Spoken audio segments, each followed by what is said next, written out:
CO2 Echo in the rack room on the backside corner has this rack assembly that is actually going to be removed. That's right below the 120 volt situation here. Part of the demo portion is going to be this rack. Also going to have all of these little coax jumper items. The little orange terminal block that goes through the blue hose, nobody knows what it is, so that will need to be stay in place or be rerouted. The green assembly here above that is going to be removed also.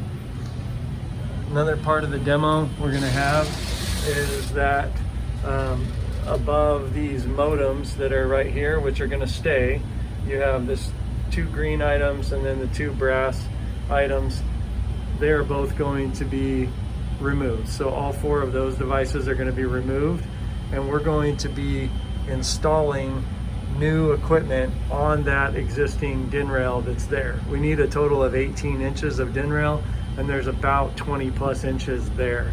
If we had to, we can move these modems down a little bit lower, but obviously we want to be careful of the existing cables and stuff that are in there. They have to stay in service, but I don't think that we'll have to do anything with that. Once we get this piece demoed out, then we're going to install a new rack provided by Schneider, and we're going to install a CP, an FBI 200, and an FBM field bus module 231 onto that rack.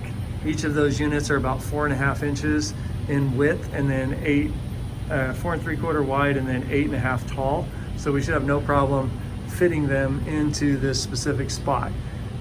They will then have some specific patch cables that will go from here up to these power supplies that are up top here. And then they'll also have other cables that will have to go back to these termination modules that we're going to be mounting in that 18-inch area. So basically a patch cable that'll go from there over to the rack. There'll also be some fiber optic patch cables that will need to be tied in this area. They're going to be LC connectors, and then they're going to go over to the other side to a weird connector that's like a STMJ or something like that.